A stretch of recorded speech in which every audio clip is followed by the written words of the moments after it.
nina baabkaasa ilaahay u furaa oo baabul qur'aan baa ilaahay u fududeeya nina dikrigii kala loo fududeeya oo nin baaba nabigu yimi calayhi salaam wuxuu rasuulka ilaahay inna sharaa'ic al-islaam qad kathurat alayya amaashay fadliga badneed ee la soo tirinayay waa isku dhaxayaaca oo igu badatay mid aan ka qabsanaan garan waay salaadii baa la sheegay soom baa la sheegay sadaqa la sheegay quraan baa la sheegay jihaad baa la sheegay kana la sheegay wixii meel aan kaga hagaagan garan waay waa laga yaabaa in badan inaga nagamida hadda halkaa ay ka marayso nabigu muxuu ku yiri calayhi salaam yaa ii sheegay laa yazaalu lisaanuka ratban min dikri illaahi dikriga ilaahi una carabka ku hay buu dikriga ilaahi de tasbiix baa ku filan subxaana allahi walxamdu lilahi walaa ilaaha ila allah wallahu akbar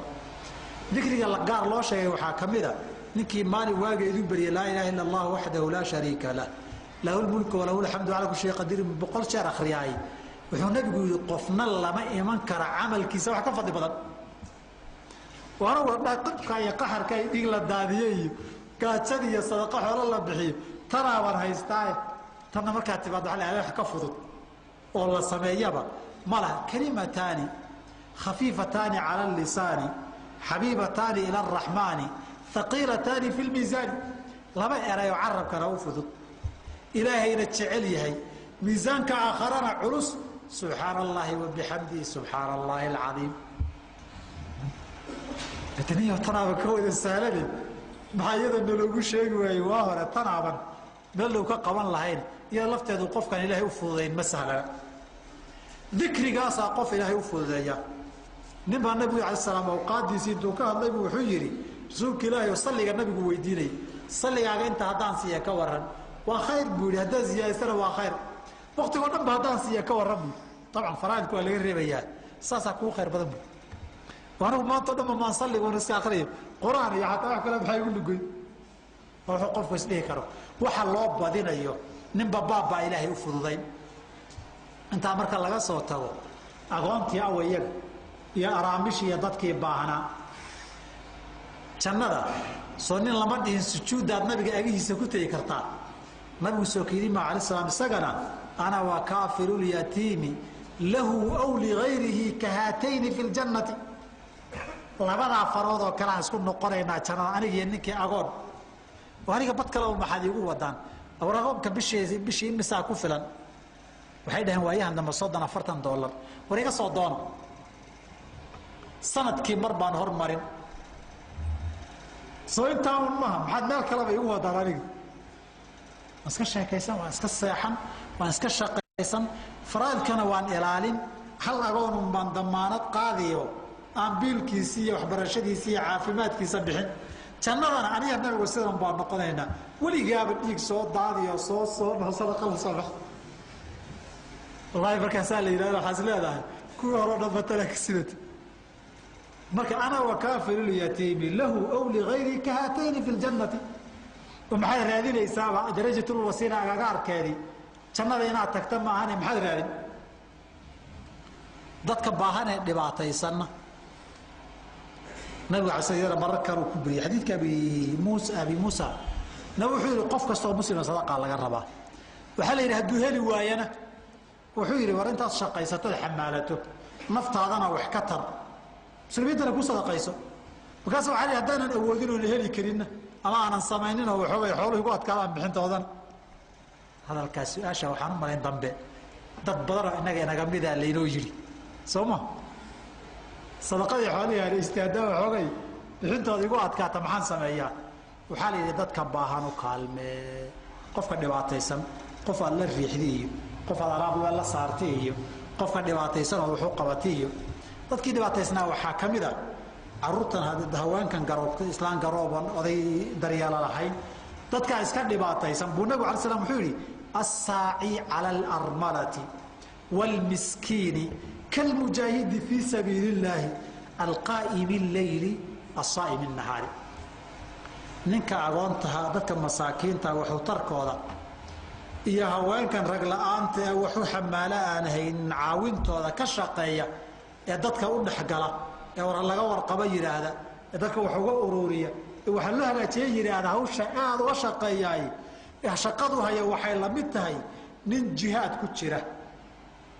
oo salaad u taagan habeenkii maalintiina sooman safka hore naftiisa oo jihaad ku jiro lamid yahay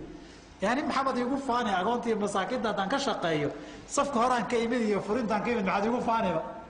aniga jihaadkii iyo soomkii iyo salaadii la isku daray baa lamid ahay tariiqdii sidiina ma dhaafin kal mujahid fi sabilillah baa raysooma acmaashan khayrka qof baan loo barakaynin xabad inuu fido qaar waa curyaan qaar duruufuusan ka bixi karin baa yaalla qaar ilaahay wuxuu ugu talagalayba in badan intaa unbaa dabooli baabkaase baahi kaloo badan inuu daboolo nin baan xabadaba u adkaysan karinoo markii xabadda la sheego soo xishoon xabadda ka xishooday waa garata ma malaynaya ninba waasi dadkuna sidiisaba ninba meel baabool ka maqan yahay ninna naftuu huri laakiin shilin bixi in la yidhaahdo baa uga daran in naftaada bixi la yidhaahdo oo xoolaha kaasoo waad garanoo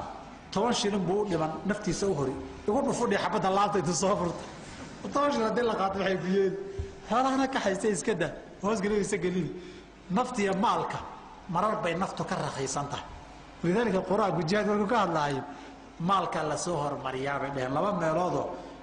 in Allah ashtaraayo aayad kale wana waxaan xasuusanin maahane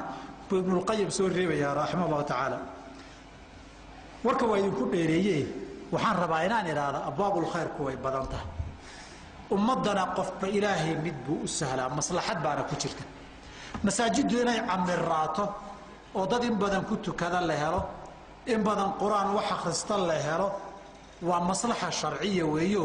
saadarteed baa ilaahay ugu sahlaa haddaan qofnaba loo sahlin masaajidii meel bood oo caaradu ku maran tahay bay noqon quraanka haddaan dad loo sahlin masaaxiftii boodhka iyo caarada fuuli haddaan sadaqaadka dad loo sahlin loo fududaynin masaakiintii baa ku jabiyo acmaashii khayrka ama jihaad ama masaajidii ama madaaristii wax caawiye masaakiintii la heli maayo haddaan nin ka shaqeeya agoonta iyo dadka masaakiinta wax u ururiyo oleeyo jamciyada sameeyo la helin hada dadkii guryahooda joogay wax ka soo qaada la arki maayo dadkina waa mashquulsan yihiin ninba baab waxa ilaahay ugu sahlayo abwaab shariicadii kamida lagu noolaynayaa umna aakhira darajaad sara lagu siinayaa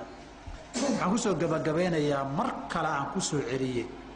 qofna yaanu isdhihin camal haddii ilaahay isaga u furo kan kaliya jira camalkii isaga ilaahay yaanu furinna qiimihiisa ha qadariyo yaanu xaqirin haddii salaada lagu furo ciddaan salaad tukanin oo dhan ha liidin inay ka khayr badan yihiin baa laga yaabaa waxaa dhici karta qofka camalkiisu inuu buro aakhiradiisana uu seego oo adduunka tacab khasaar uu ku dhaco aakharana naar galo isagoo wax dhib iyo daal cibaado uu yaraystay ayna jirin baabkii loo furay limaada taraa quruwi ku gala iyo quruur acmaal iyo addoommo ilaahay oo badanna wuu xaqiray bixasbi imri'in min ashari an yaxqira akhaahu lmuslim baabka laguu furay ilaahay subxaanahu wa tacaala bari inuu camalkeeda kaa aqbalo inteeda khayrka ahna ku waafajiyo intii aan laguu furinna addoommo ilaahay baa u furay oo abwaab shariicadii iyo ummaddii masaalixdeedaa lagu nooleeyey adigu waxaad yeeshaa ummaddaana ha xaqirin acmaashaa nusuustu sheegtayna ha liidin oo salaad maxay sheegi ama soon muxuu sheegi ama agoon iyo miskiin la garab qabtay muxuu sheegi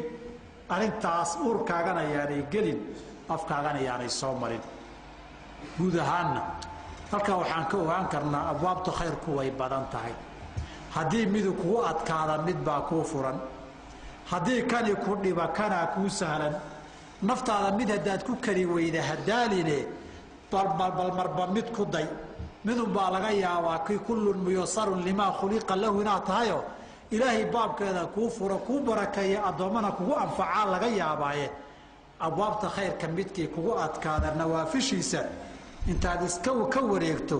mid kale oo aan kugu adkayn u wareego ajirna aakhara ku hel shariicadii iyo addoommada ilaahay iyo shicaarka nooleyntiisana ku anfac ilahi waxaan ka baryaa subxaana wa tacaala abwaabta khayrka inuu noo sahlo turuqul khayrkana uu noo yasiro noo fududeeyo ilahi subxaana wa tacaala inta turuqul khayrka markuu haddii noo fududeeyana inuu nagana aqbalo wixii burinayee dhaawacayana ilaahay uu naga badbaadiyo waxaan laqwiya maalaayacniga aan ku mashquulsannahayna